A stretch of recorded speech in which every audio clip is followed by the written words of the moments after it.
भाई साहब भक्ति प्रदर्शन की चीज नहीं है। भक्ति श्रद्धा में रहनी चाहिए। उसका प्रदर्शन जिस दिन वो प्रदर्शन के रूप में प्रस्तुत होती है उसी दिन वो पंथ संप्रदाय बन जाती है। पेनों में छपवा दो गुरुदेव, हर जगह फोटो लगवा दो गुरुदेव का, पूरे मंदिर भर दो, इससे क्या हो जाएगा? इससे तत्व रह जाएगा कि गुरुदेव रहेंगे? समझ में आएगा? पंथ रहेगा तुम्हारा। अच्छा ये है इस पंथ के चलाने वाले। समझ में आएगा? नहीं आया? कौन सा पंथ? आत्मा शुद्ध है, इनका पंथ है जी शुद्ध आत्मा है। तो अपने को अंदर में ये समझना चाहिए, वस्तु स्वरूप में व्यक्ति की महिमा नहीं, स्वरूप की महिमा करो। हमारा तो वो पंथ संप्रदाय बता रहा था मैं, कब बन जाता है? जब अपन आत्मा के अनुभव में तो लगते नहीं, भेद ज्ञान में तो लगते नहीं, इन कामों में लग जाते हैं। आज अपना कितना मुमुक्षु है, जो पुराना मुमुक्षु भी है या मीडियम मुमुक्षु भी है, उसकी सारी चेतना मंदिर बनाने में और गुरुदेव के प्रचार प्रसार में लगा है। और गुरुदेव का नाम सुनता है ताली बजाता है, बाकी टाइम सो जाता है। वो कितना लुट गया बेचारा, कहाँ चला गया ना, वो क्या मिला उसको? वह महिमा, वो पहले वहाँ किसी और की महिमा करता था, अब यहाँ इसकी महिमा में लग गया। नहीं समझ में आया? देखो भाई साहब, ये अति दोनों तरफ की खराब है। पहले तो अपन महाराजों के खतरनाक भगत थे, महाराजों के लिए जान देने को तैयार थे। अब वहां से निकले सब गुरुदेव को जान देने को तैयार है। तो भैया क्या क्या काम की ये बात तुम्हारी, क्या समझे तुम? सत्य नहीं समझे? समझना चाहिए बहन जी। ये दीदी ये बहुत इंपॉर्टेंट बात है। पहले हम कैसे थे? अपने गुरु जी के लिए जान दे, मतलब तुम जान ही देने के लिए बने और कोई काम के नहीं हो तुम। अभी सुनो, एक मिनट पूरी कर दो। मतलब तुम जान देने के लिए बने हो क्या? पहले वहां देने को तैयार थे, अब वहां से यहाँ अगर हम गुरुदेव को जान देंगे। भैया तुम्हारी जान मांग कौन रहा है? समझ में नहीं आ रहा मेरे। लेकिन ये अतिवादी लोगों से हमेशा बचना चाहिए। और मजेदार बात है, जगत में इन्हीं को प्रसिद्धि मिलती है। मोदी छाती ठोक के कह देते हैं मैं देश नहीं झुकने दूंगा, तो लोगों को विश्वास हो जाता है। और वो बेचारा मनमोहन सिंह कभी छाती नहीं ठोक पाया, तो उसको उस लोगों ने कुछ नहीं समझा। यही स्वरूप है जगत का। वो जितना काम करता था उसने अपने काम का प्रदर्शन कभी नहीं किया। समझ में आया? और जो बिल्कुल कुछ काम नहीं करते वे 18 घंटे बिजी हैं। काम करने वाला आदमी भाई साहब कभी हल्ला ही नहीं करता, और जो हल्ला करे, अपने काम का प्रदर्शन करे, अपने गुरु की ज्यादा ही महिमा चौराहे पे खड़े होके बतावे, तो समझ लेना ये नेता आदमी हो सकता है। ये नेताओं के लक्षण है कि नहीं? समय भावुक हो गया था। भावुकता के लिए कोई जगह नहीं है जैन दर्शन में। अगर हो गए थे तो उसके लिए माफी मांगो, सॉरी बोलो, लेकिन तुम तो उसका प्रदर्शन कर रहे हो उल्टा। अपनी भावुकता को बड़ा धर्म बता रहे हो। कोई रोने लगा तो रोना अच्छी बात है। रोना कौन सी कसा है? आजकल के कई साधु रोने लगते हैं और उनकी वीडियो क्लिप पे चलने लगती है। तुम्हें पता आता है कुछ कि तुम जैन धर्म का क्या कर रहे हो? प्रभावना कर रहे हो क्या? प्रभावना कर रहे हो? साधु और रोवे, कैसी बातें करते? साधु कभी इतना भावुक होता ही नहीं, और यदि कदाचित हो जाए तो उसका प्रायश्चित करे। वो महिमा का लक्षण थोड़ा ही है। लेकिन हम लोग संसारी जीव क्या करें? रोने धोने ही को अपन सब कुछ मानते हैं ना। समझ में आए कि नहीं? अपनी आदत पड़ी हुई है ऐसे। अपन को कुटेव है ना अंदर, बहुत कुटेव है अपने अंदर। अपन वीतरागी धर्म पूरा समझ नहीं पाते। शास्त्रों में लिखा है जो पल पल में रोने लगे, पल पल में हंसने लगे, स्त्रियों की तरह चेहरे बदलते हो। समझ आया? स्त्रियों के चेहरे देखते कैसे होता है? 1 मिनट में हंसने लगेंगे, एकदम है ना?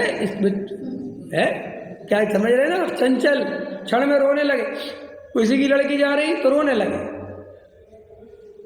और लड़की दरवाजे से तो कहते भाई चलो ठीक है, निकल गई, चलो काम करो। ये भैया तुम इतने जल्दी आंसू कैसे ले आते हो और इतने जल्दी तुम नॉर्मल कैसे हो जाते हो?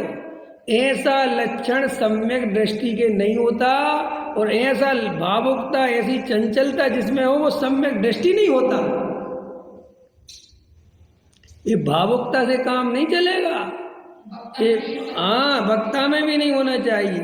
लेकिन हम कह रहे वक्ता तो छोड़ो, अभी श्रोता तो छोड़ो, ये उसमें लिखा रहन सार में, जिसका मन अति चंचल है, जो क्षण क्षण में रोने लगे, खूब गाता हो, ये सब लिखा है उसमें। ये सब सम्यक दर्शन में बाधा देता है। शमशानिया बैराग जिसे हर क्षण आता हो, वह किसी को मरते देखा आंसू आ गए भाई साहब। किसी की दीक्षा देगी भाई साहब रोने लगे। अब हम सोचते अरे कितना धार्मिक आदमी है। आचार्य कह रहे बहुत भावुक है, और ये भावुकता दृढ़ निश्चय में बाधक है, क्योंकि ये तो क्षण क्षण बदल जाएगा। इसीलिए अपने को जो भावुकता को हार नहीं पहनाना चाहिए, अपनी भी और दूसरे की भी। देखो हम तो अपने गुरुजी के साथ रहे ना, तो हमने देखा हमारे दादा हम लोगों को बताते थे फिल्म में भावुक हो जाना समझ में आया, लेकिन यहाँ भावुक नहीं हो रहा। हमारे दादा फिल्म देखे तो रोने लगे, और जिंदगी में वैसा उनको कोई मतलब नहीं है, पकड़ में आए कि नहीं है। भाई ये समझना चाहिए वस्तु का स्वरूप।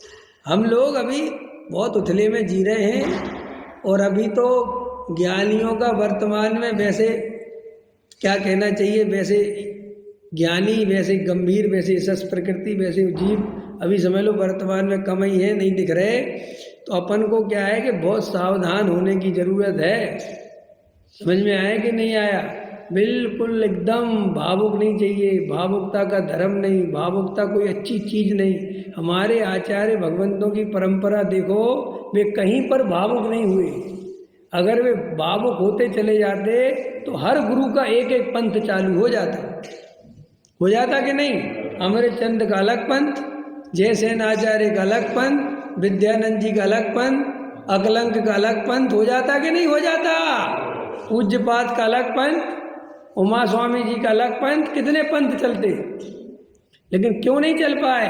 क्योंकि उन्होंने व्यक्ति को मुख्य नहीं किया, उनने वस्तु स्वरूप को मुख्य किया। उन्होंने भावुकता को आड़े नहीं आने दिया। उन्होंने ग्रंथ तो लिखे, तत्व की महिमा लिखी, गुरुओं की महिमा में अपना जीवन नहीं लगाया। समझ में आया? सावधान रहना, तभी ये दिगंबर परंपरा निर्दोष चलेगी, तभी ये तेरा पंथ शुद्धामना निर्दोष चलेगी।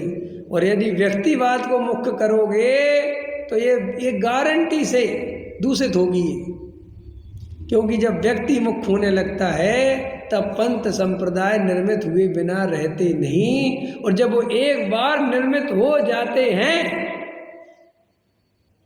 फिर वो मिटते नहीं। तारण पंथ है आपके सामने फॉर एग्जाम्पल,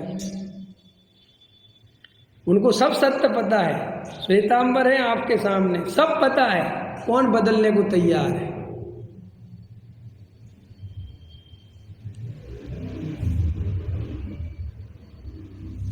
खतरनाक बोल दूं? रहन दो भाई साहब। हम भी कभी कभी ऐसे आग्रहवादी हो गए हैं कि अगर सच्चे भावलिंगी मुनिराज उतरे आए तो हम उनसे कहेंगे कांजी स्वामी को मानते हो आप?